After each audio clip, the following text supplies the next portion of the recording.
silakan untuk menyampaikan statementnya.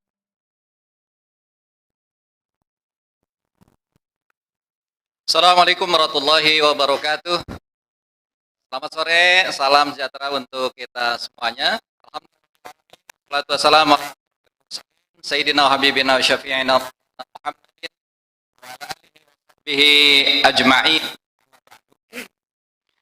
Pertama, kita panjatkan puji syukur pada Allah Subhanahu wa taala bisa bertemu, dan saya juga atas nama DPP PKS mengucapkan Idul Fitri pada insan media dan seluruh bangsa Indonesia, di mana kita bisa merayakannya dengan penuh kesejukan, berbeda dengan apa yang terjadi di Palestina. Yang saya hormati Sekjen PKS Habib Abu Bakar Al-Habsyi, juga Bendahara Umum PKS Ustaz Mahfud Abdurrahman, serta Ketua BPP PLN Dr. Sukamta, dan Ketua Fraksi PKS DPR RI Dr. Jazuli Juwaini. Hadirin hadirat sekalian, insan media yang saya banggakan, saya akan bacakan pernyataan resmi Dewan Pengurus Pusat Partai Keadilan Sejahtera terkait tindakan kejahatan kemanusiaan Zionis Israel kepada rakyat Palestina.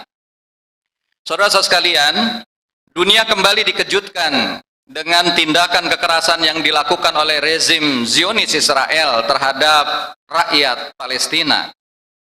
Tindakan kekerasan kali ini disebabkan oleh proses pengadilan kontroversial yang mengakibatkan tindakan pengusiran 4 keluarga Palestina dari rumah mereka di Sheikh Jarrah, Yerusalem Timur.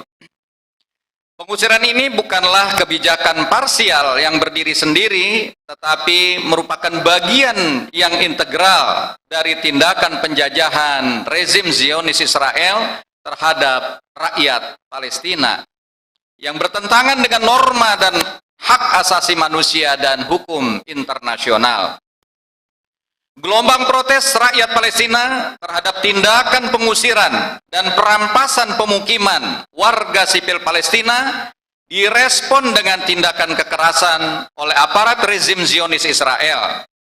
Tindakan kekerasan tersebut memuncak ketika satuan militer Israel melakukan tindakan kekerasan terhadap rakyat Palestina yang sedang melakukan ibadah sholat tarawih di Masjid Al-Aqsa, sehingga ratusan korban terluka. Sejak insiden tersebut hingga saat ini tercatat 145 warga sipil Palestina meninggal dunia. 41 diantaranya adalah anak-anak, sekitar 950 warga sipil terluka, dan lebih dari 1.000 warga sipil mengungsi.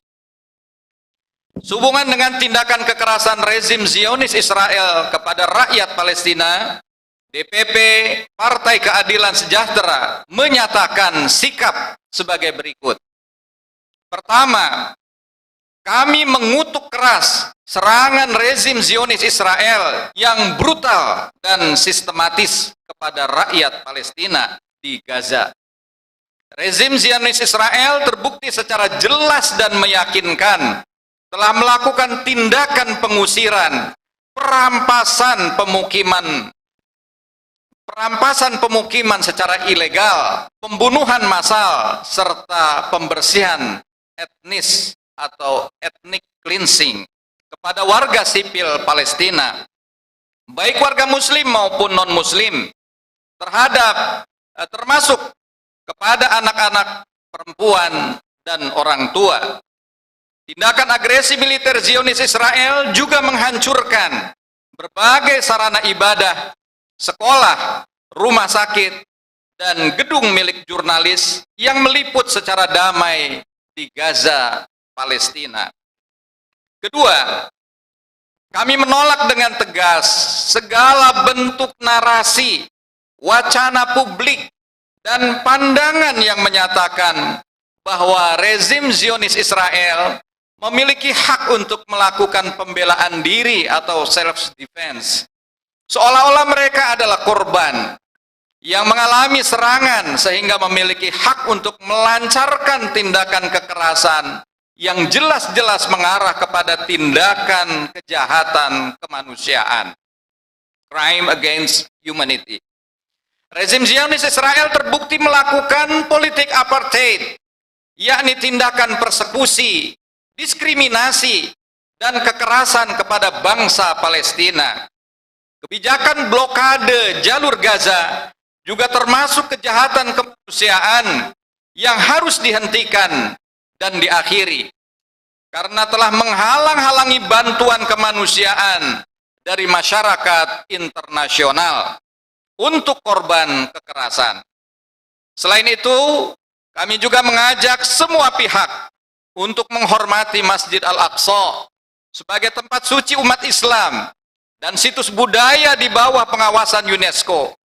Semua pihak wajib menjaga dan melindungi Masjid Al-Aqsa dan memberikan akses bagi umat muslim untuk bisa beribadah di dalamnya sebagaimana telah diatur dalam hukum internasional. 3.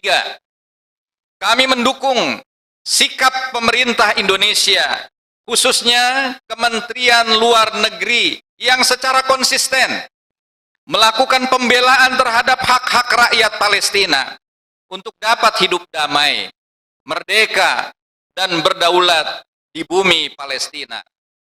Sikap politik luar negeri tersebut sejalan dengan sikap para pendiri bangsa, founding fathers, serta pembukaan konstitusi Undang-Undang Dasar Negara Republik Indonesia tahun 1945 yang dengan tegas menolak segala bentuk penjajahan di muka bumi, termasuk di bumi Palestina. Kami juga mendukung perjuangan diplomasi pemerintah Indonesia di forum internasional bersama negara-negara muslim yang tergabung di dalam Organisasi Konferensi Islam (OKI) agar dapat membawa tindakan kejahatan kemanusiaan rezim Zionis Israel ini ke Dewan HAM dan Dewan Keamanan PBB, agar keluar resolusi Dewan Keamanan PBB yang menghentikan eskalasi konflik dan memberikan sanksi internasional kepada rezim Zionis Israel.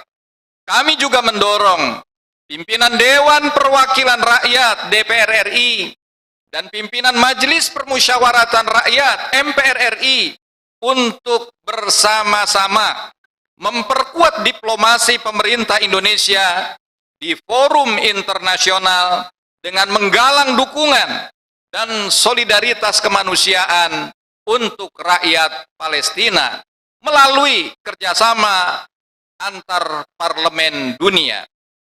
Keempat, kami menyayangkan sikap politik luar negeri Amerika Serikat yang cenderung mendukung tindakan kekerasan rezim Zionis Israel sebagai legitimasi untuk melakukan pembelaan diri. Kami mendesak pemerintah Amerika Serikat di bawah kepemimpinan Presiden Joe Biden untuk dapat bersikap konsisten dan adil terhadap hak asasi rakyat Palestina.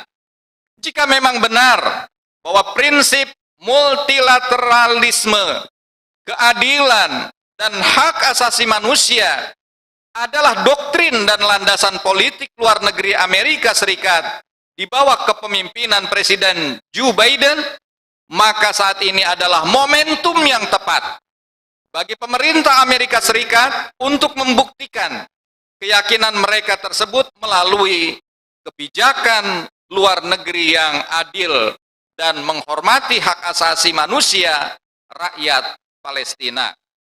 Terkait hal ini, insya Allah kami berencana akan mengirimkan surat terbuka secara resmi yang ditujukan kepada Presiden Amerika Serikat Joe Biden pada hari Senin besok.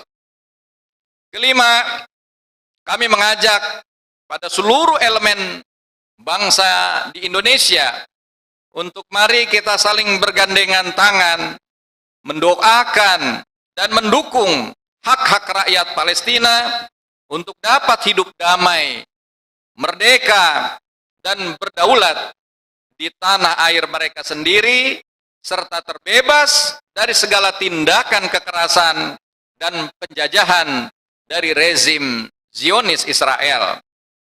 Presiden Soekarno, sang proklamator Republik Indonesia, pernah mengatakan, selama kemerdekaan bangsa Palestina belum diserahkan kepada orang-orang Palestina, maka selama itulah bangsa Indonesia berdiri menentang penjajahan Israel atas bangsa Palestina. Atas nama rasa keadilan, kebebasan, dan kemanusiaan, rakyat Indonesia akan selalu berdiri bersama rakyat Palestina. Allahu Akbar, merdeka. Kurang lebih saya mohon maaf. Billahi taufiq wal hidayah. Allahul muwaffiq ila aqwamit thoriq. Nasrun minallahi wa fathun qarib. Assalamualaikum warahmatullahi wabarakatuh.